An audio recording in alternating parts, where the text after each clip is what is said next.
सध्या देशातील युद्धजन्य परिस्थितीच्या पार्श्वभूमीवर केंद्र सरकारच्या मार्गदर्शक सूचनांनुसार नागरी संरक्षण संघटनेत स्वयंसेवकांची संख्या वाढविण्याचे प्रयत्न वेगाने सुरू आहे। डिफेन्स वॉरियर या ॲपच्या संकेतस्थळांच्या माध्यमातून देशभरात स्वयंसेवकांची मोठ्या प्रमाणावर नोंदणी होत आहे।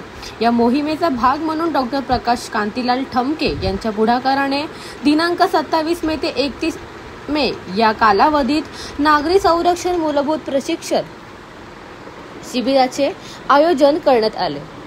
हे प्रशिक्षण किसान सहकारी गृहनिर्माण संस्था KDMC गार्डन जवळ महात्मा फुले चौक पोलीस स्टेशन मागे प्रेम ऑटो जवळ कल्याण पश्चिम येथे करण्यात आले। या शिबिरात विविध वयोगटातील 23 प्रशिक्षणार्थींनी सहभाग घेऊन यशस्वीरित्या प्रशिक्षण पूर्ण केले। या शिबिरात प्रशिक्षणार्थींना नागरी संरक्षण दलाची कार्यपद्धती, समाजातील नागरी संरक्षण संघटनेची भूमिका, आपत्ती प्रकार व त्यांचे व्यवस्थापन, प्रथमोपचार, बचाव कार्य, नियंत्रण व संप्रेषण, अग्निशमन अशा विविध विषयांवर तज्ज्ञ मार्गदर्शकांनी सैद्धांतिक व प्रात्यक्षिक स्वरूपात सखोल माहिती दिली। सर्व प्रशिक्षणार्थींनी या शिबिराबद्दल समाधान व्यक्त केले असून राष्ट्रसेवेची ही अनोखी संधी उपलब्ध करून दिल्याबद्दल आयोजकांचे आभार मानले। या प्रशिक्षणाचे संचालक सहाय्यक उपनियंत्रक अनिल गावित यांनी केले।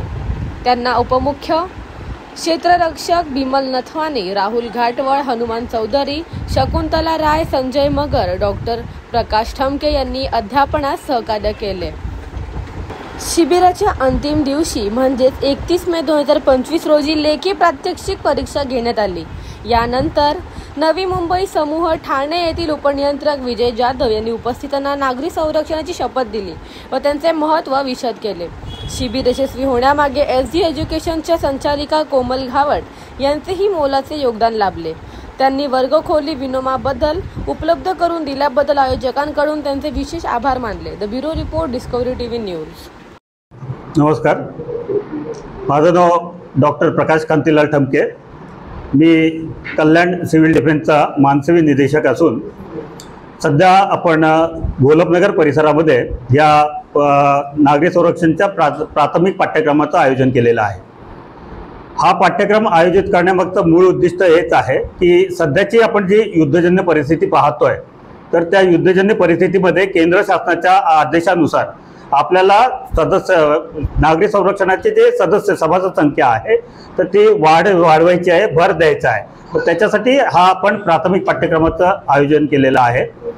या पाठ्यक्रमामध्ये नागरिकांना ॲक्च्युली या पाठ्यक्रमाचं जे मूळ उद्दिष्ट आहे की ज्यावेळेस आपली सैन्याची तिन्ही दलं बॉर्डरवरती लढत असतील युद्ध काळामध्ये, खास करून ही जे सिव्हिल डिफेन्सची जी संकल्पना आहे, एक सिव्हिल नागरी संरक्षण कायदा 1968 जो आहे, तर त्या कायद्याप्रमाणे नागरी संरक्षण दलाचं जे कार्यक्षेत्र आहे ते आहे युद्ध काळामध्ये। पण 2009 मध्ये त्याच्यामध्ये दुर्घटना निवारणाचं देखील एक पुरवणी ॲड केली गेली। तर बेसिकली सिव्हिल डिफेन्सचं काम आहे की कुठलीही दुर्घटना, आपत्ती जर झाली, मग ती नैसर्गिक आपत्ती असो किंवा मानव निर्मित आपत्ती असो, तर त्याच्यावरती त्या प्रतिकूल परिस्थितीला सामोरं जाणं। मात्र याचे उद्दिष्ट काय आहेत, तर उद्दिष्ट ज्यावेळेस आपले बॉर्डरवरती सैन्याची तिन्ही दलं लढत आहेत, नागरिकांमध्ये घबराट होते, तर नागरिकांचं मनोधैर्य उंचावण्यासाठी सिव्हिल डिफेन्सचा मुख्य सहभाग असतो। सिव्हिल डिफेन्सचा म्हणण्यापेक्षा आपल्यातल्या ॲक्च्युली ही जी संघटना आहे नागरिकांनी नागरिकांच्या संरक्षणासाठी बनवलेली, शासकीय आधार घेऊन बनवलेली संघटना आहे। याच्यामध्ये दोन मूळ भाग आहेत, एक पगारी अधिकारी असतात, पेड स्टाफ, आणि दुसरा मानसेवी अधिकारी। पगारी अधिकाऱ्यांमध्ये जर आपण बघायला गेलो तर केंद्र पातळीवरती केंद्र शासनाचं जे गृह मंत्रालय आहे, तर त्याच्या अंतर्गत आपले director general home guard, fire service आणि सिव्हिल डिफेन्स हे जे आहेत, तर डायरेक्टर जनरल त्याचे मुख्य आहेत केंद्रीय पातळीवरती। राज्य पातळीवरती जर आपण विचार करायला गेलो तर राज्याचे नागरी संरक्षणाचे जे संचालक आहेत तर ते प्रमुख अधिकारी आहेत। जिल्हा पातळीवरती जर आपण बघायला गेलो तर जिल्ह्याचे जे डिस्ट्रिक्ट मॅजिस्ट्रेट म्हणजे जिल्हा दंडाधिकारी जे म्हणतात किंवा कलेक्टर साहेब आपण म्हणतो, तर ते सिव्हिल डिफेन्सचे नियंत्रक म्हणून काम बघतात।